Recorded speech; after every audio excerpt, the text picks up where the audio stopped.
Hello and welcome. Today I'll be looking at Saomi, a precision platformer from Brazilian developer Naoka Games, who have up until now made a series of puzzle titles, and it looks like this is their first foray into platformers. And oh boy, do they mean business. The fact that this comes from a puzzle developer does shine through in the level design, as you really have to apply your problem solving skills to complete each level, whilst crying. It looks deceptively simple when you get started. I was taken back to Super Mario Bros. On the NES, but then you begin to realise that it plays a lot like Super Meat Boy and Celeste, and fans of both these games will find plenty to enjoy here. It also gives you an achievement just for starting the game, which produces a wee endorphin rush, but the fun doesn't stop there. So turning towards the gameplay, the controls are pretty simple. You can move forwards, and you can move backwards, and you can jump. And pretty early on, you gain the ability to double jump, followed by a dash ability. You can choose between normal and hard difficulty, more on that later, and obviously I chose normal because I'm a wimp and I wanted to play a decent portion of the game in order to write a review, not get stuck on the same level for hours on end.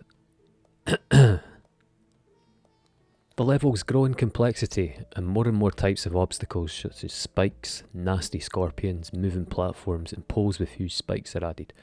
Coupled with this are tools in the environment that you can use to jump over things, like those blowy things up there that I don't know what to call. This game is hard, even on normal. I laughed maniacally like Joaquin Phoenix's Joker and had to send my housemate a WhatsApp to ensure them I was okay, but I did enjoy it immensely.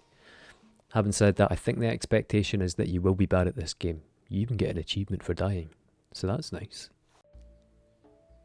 So what's so good about this game? Well, in the same way that other similar titles keep you trying a level over and over again until you perfect the sequence of moves you need to make, Saomi keeps you coming back for more until you get it right. You find yourself thinking, well, I'll just play until I get through this level, and then I'll stop. You finally get to that sweet little double door, get that little endorphin rush, and find yourself starting the next one, and going through the exact same thought process again. Just one more level. When I found myself getting used to the controls, it was immensely satisfying to pull off a sequence of moves and make them look deceptively easy, but trust me, this is not easy and it will provide a challenge. Is there anything that could be improved on? Well, I have nothing bad to say about this game, apart from the fact that it hates you. It's crazy hard. If you don't like challenging games, you should steer clear, but if you like a challenge, this will have you gurning like Hector Salamanca in Breaking Bad in no time. Having said that, the game is fair as it does provide a checkpoint halfway through some of the tougher levels. If you have some sort of sadomasochistic streak and want it even harder, you can switch it to the hard difficulty and remove the checkpoints that almost made me cry with gratitude when I reached them.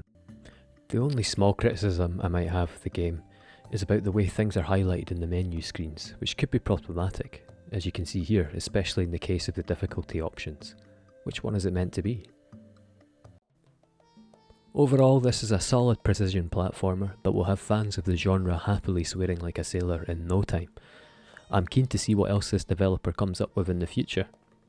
Another nice thing that might sweeten the deal is that the game costs less than a coffee, so even if you've spent most of your money on energy bills this month, you might still be able to entertain yourself for a few days at least. This is my first video and I'd be grateful for any constructive feedback down in the comments section. I love indie games and I plan to upload regular reviews over the coming months. I also stream over on Twitch, so if you want to see me fail over and over again, head to Tezavision and check out my channel.